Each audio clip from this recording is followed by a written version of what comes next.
La maison vide. On va spoiler totalement la nouvelle, le dernier problème dans cette review, vu qu'elle est indispensable pour comprendre la nouvelle-ci. On commence le retour de Sherlock et un peu de contexte avant. Donc dans le dernier problème, Sir Arthur Conan Doyle tue le personnage de Sherlock Holmes. Ses fans sont pas contents et vont le harceler en lui envoyant des lettres parce que Twitter n'existait pas à l'époque. Alors il réécrit de nouvelles histoires avec Sherlock. Et celle-ci, c'est la première où il le ressuscite. Chose dont il n'était pas obligé en fait. Il aurait pu continuer de raconter des histoires de Sherlock Holmes dans son passé avant sa mort, vu que de toute façon les nouvelles ne sont pas distribuées dans l'ordre chronologique de la vie de Sherlock. Mais non, il a voulu le ramener à la vie et ça fait partie des qualités de cette nouvelle que j'ai mis en A-, vu que la résurrection marche bien. C'est cohérent, c'est assez logique. En même temps, les contraintes de base étaient faciles à contourner parce que la mort de Sherlock ne nous a pas été décrite directement. Watson ne l'a pas vu mourir en soi, il a juste déduit ça. Et après, Arthur Conan Doyle nous donnera plus de raisons à pourquoi est-ce que Watson a cru pendant autant d'années à la mort de Sherlock et pourquoi est-ce que lui il a entretenu le mystère, qui est la menace principale de cette nouvelle, avec en soi un assez bon antagoniste, on ne voit assez peu malheureusement, mais qui dégage une certaine ambiance et une aura, ce qui élève cette nouvelle et ce qui fait une bonne ouverture à ce recueil. L'entrepreneur de Norwood. Nouvelle plus qu'efficace, je lui ai mis A. Il y a une raison excessivement simple pour ça, ce sera le retour de Lestrade. Lestrade qu'on n'a pas vu une seule fois dans le deuxième recueil, alors que c'est quand même l'un des meilleurs personnages que Arthur Conan Doyle a créé, je trouve à titre personnel évidemment, et sa rivalité avec Sherlock a de quoi être assez jouissif. En plus dans cette nouvelle, ça va jouer sur un nouveau ressort par rapport à ce qu'il a déjà fait avant. Parce que l'entrepreneur de Norwood, ça nous raconte l'histoire d'un faux coupable. Une personne est accusée d'un meurtre et Sherlock veut l'innocenter, comme dans le mystère du Val de Boscombe où Lestrade apparaissait déjà. Mais ce qui est marrant dans cette nouvelle là, c'est que plus l'enquête avance, plus Sherlock se dit que putain en fait Lestrade il a raison ce con. Ça et la résolution de fin est aussi très satisfaisante. Donc sincèrement une des meilleures nouvelles de ce recueil. Les hommes dansants. Là on arrive vraiment sur l'une des nouvelles que j'ai le plus adoré. Je lui ai mis A. La génialitude de l'histoire joue sur l'enquête que Sherlock va mener, mais surtout sur sa méthode d'enquête qui est concrètement de décoder des messages. Parce qu'une femme reçoit une lettre avec des personnages bâtons qui ont l'air de danser, qui la met dans un état de panique, donc son mari un peu décontenancé va voir Sherlock Holmes pour essayer de trouver une solution à ça. La résolution et les autres événements de l'enquête que j'ai pas cités sont aussi très forts et cimentent très bien cette histoire. Et aussi vous noterez bien que la victime est une personne qui se fait harceler en lui envoyant des lettres. C'est assez cocasse hein, quand on sait les réactions que Sir Arthur Conan Doyle a reçues auprès de ses fans après avoir tué Sherlock. La cycliste solitaire. Une jeune femme se fait harceler en rentrant tous les jours de son travail par une personne en vélo et elle est trop loin pour qu'elle puisse l'identifier. Donc elle rencontre Sherlock et devient sa cliente. Mais plus, la force de l'enquête là, c'est surtout l'évolution du ton de l'histoire. Car au début elle est comique, c'est assuré par la présence de Watson, assez curieusement, qui pour une fois va servir à quelque chose. Bon, au final ça n'a pas apporté grand chose au bon déroulement de l'enquête, mais au moins la scène qu'il a eue est très drôle. Puis dramatique,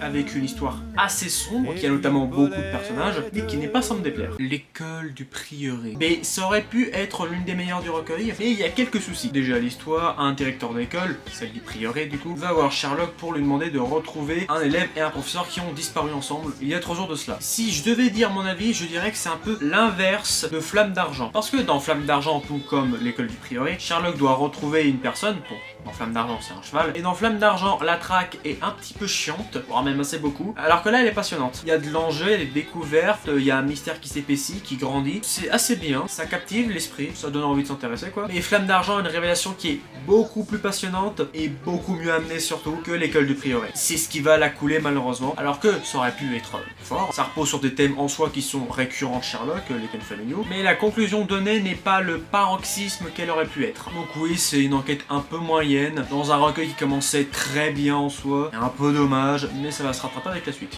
Le Noir. Une nouvelle qui a un début très intéressant et un déroulé un petit peu décevant. Je lui ai mis B. Le début est intéressant, dis-je, de par 2 éléments principaux. Le meurtre en soi est assez original, parce que oui, c'est une affaire de meurtre. La victime a été tuée par un harpon. C'est tout de même un ustensile assez peu utilisé pour tuer quelqu'un. Ça va ajouter une sorte d'ambiance semi-comique au reste de la nouvelle, qui m'a quand même pas mal plu. Et la seconde, c'est le caractère de la victime. Parce que là où d'habitude la victime est une victime, justement, une personne assez innocente et qui n'a pas vraiment mérité de se faire tuer. Et les seules fois où ce n'est pas le cas, c'est considéré comme un twist dans l'enquête. Là, non, Peter le Noir, parce que oui, c'est effectivement lui la victime, était une sale race, comme on dit dans le milieu. Il était détesté par sa femme, sa fille et même les voisins, et il s'était fait plein d'ennemis au cours de sa carrière. Techniquement, ça ajoute un côté moralement intéressant au récit, et puis du coup, ça sous-entend qu'il y a quand même pas mal de coupables possibles. Ça, c'est tout de même pas mal. Le reste du déroulé de l'enquête est quand même assez sympathique aussi, mais c'est plus dans sa résolution que ça va mal tourner. Et son défaut, c'est pas non plus qu'elle sort de nulle part, il y a une logique, mais c'est plus qu'elle m'a fait comprendre en quoi je préfère très largement les enquêtes d'Agatha Christie à celles écrites par Sir Arthur Conan Doyle. Parce que Christie, elle met tous les éléments de l'enquête assez tôt dans le récit, et à un point qui fait que on peut techniquement trouver qui est le coupable dès les premiers chapitres du livre. Bon, bien sûr, on ne trouve jamais parce qu'un bon auteur d'enquête sait qu'il doit un peu cacher ses indices, et Conan Doyle, lui, c'est pas qu'il cache ses indices, c'est qu'il n'y en a quasiment pas en fait. Il n'y a vraiment aucun moyen techniquement de trouver le coupable dès qu'on commence l'enquête, ou même quand on la poursuit, ce qui fait qu'on ne peut pas déduire en même temps que Sherlock Holmes, ce qui fait qu'on s'amuse moins que dans un Hercule Poirot par exemple. C'est Peter Lenoir qui m'a fait réaliser ça, et c'est pour ça que ça m'a rendu un petit peu triste. Sinon, l'enquête est sympa, ça reste très bien à découvrir. Le dernier élément que je vais citer, c'est l'introduction, il me semble, dans cette nouvelle-ci, du personnage de l'inspecteur Stanley Hopkins, qui est techniquement récurrent, donc je vais le citer un petit peu, et qui est obligable à souhait. Parce que là où l'autre inspecteur récurrent de Sherlock Holmes, à savoir Lestrade, a un conflit avec lui, et donc amène à des scénarios plus ou moins palpitants, Hopkins,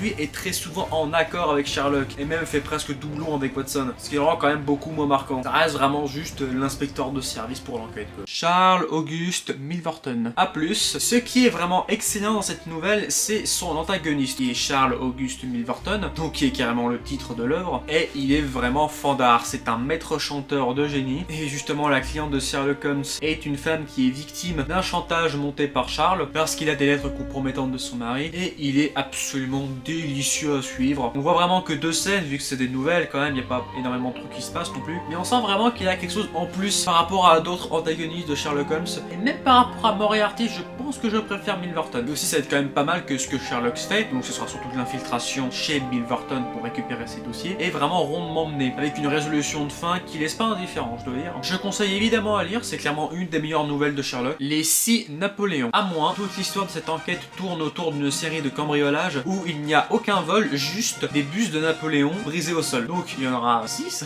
de le titre, et Sherlock va mener l'enquête, et il y aura Lestrade qui ajoute énormément à l'intérêt de cette nouvelle. Et ça fait du bien de voir vraiment Sherlock Holmes prendre son pied durant une enquête. De voir exprimer ouvertement comme dans cette nouvelle, c'est tout de même assez rafraîchissant je trouve, ce qui me fait vous conseiller à la lire. Les 3 étudiants. Des plus, très bonne enquête qui souffre juste d'un tout petit défaut, c'est uniquement que le motif de l'enquête est légèrement aux œufs. C'est simplement un directeur d'école qui va voir Sherlock Holmes parce que quelqu'un a volé les copies du sujet du contrôle de son école. Voilà.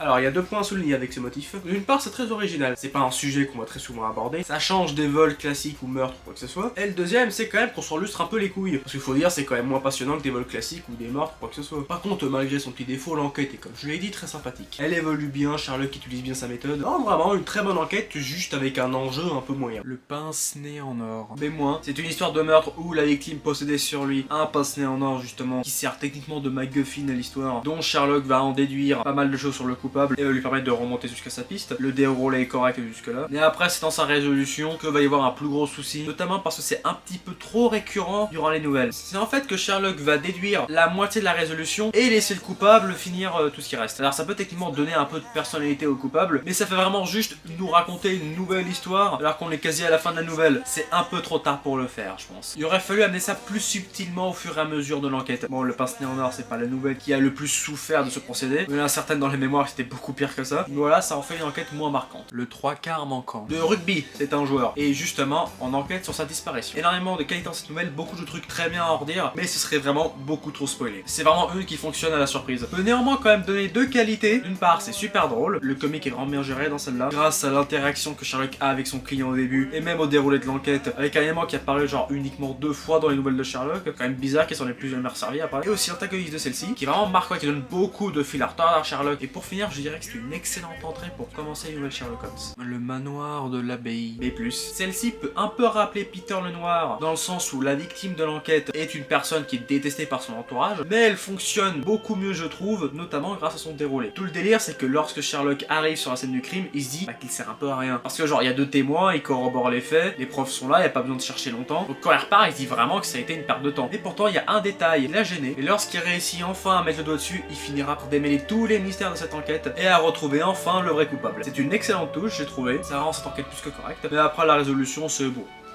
Peut mieux faire. Y a pas de quoi faire grimper au rideau. La deuxième tâche. Dernière nouvelle du recueil, le retour de Sherlock Holmes, et on a mis des enjeux très forts. L'approche d'une guerre. La nouvelle est sortie en 1904, et on peut voir la tension internationale qui allait exploser 10 ans plus tard. Ça a dû très probablement inquiéter Sir Arthur Conan Doyle, et il en a tiré cette nouvelle. Il y en a d'autres plus tard qui vont encore plus avoir cette ambiance pré-première guerre mondiale, et il y en a même déjà eu une avant qui avait un peu ça. C'était le traité naval, si vous vous en souvenez pas. Là encore, c'est un peu le même scénario, c'est un document volé qui peut détruire les relations interdiplomatiques, mais il réussit quand même à être mieux que son homologue. Je lui ai mis à moins. Elle est mieux parce que l'intrigue est mieux tenue, elle est plus courte, elle part un peu moins dans tous les sens. Sherlock utilise bien mieux ses talents de déduction et sont beaucoup plus passionnants à lire. En plus, on retrouve Lestrade qui a un petit rôle. Ça sert un peu à rien, mais c'est quand même sympa de le voir. Le seul défaut que je me vois lui accorder, c'est le fait que quand même, faut dire, il est un poil sexiste. On peut dire que c'était la mentalité de l'époque, mais ça reste quand même pas mal dérangeant. Mais au moins, cette nouvelle-ci a des qualités, ce qui fait qu'on peut un peu, entre gros guillemets, excuser ça. Ça, c'est quelque chose qu'on ne pourra pas forcément faire sur certaines.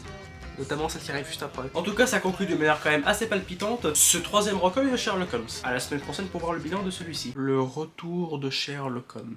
Troisième recueil de Sherlock. Celui-ci va nous narrer ses aventures après sa fausse mort. La note globale est B+,85 et c'est donc en moyenne le meilleur recueil de tout Sherlock. En tout cas pour l'instant. Assez curieux comme constat. Avant toute chose, voici la liste des nouvelles. On peut remarquer que c'est aussi celle qui en a le plus. Normalement c'est 12, là il y en a 13. Et donc c'est curieusement le meilleur recueil, parce qu'il n'a pas du tout été prévu à la base par Arthur Conan Doyle. Il voulait vraiment terminer avec l'histoire de Sherlock après le dernier problème du recueil précédent. C'est juste l'insistance de ses fans qui l'a poussé à écrire de nouvelles nouvelles.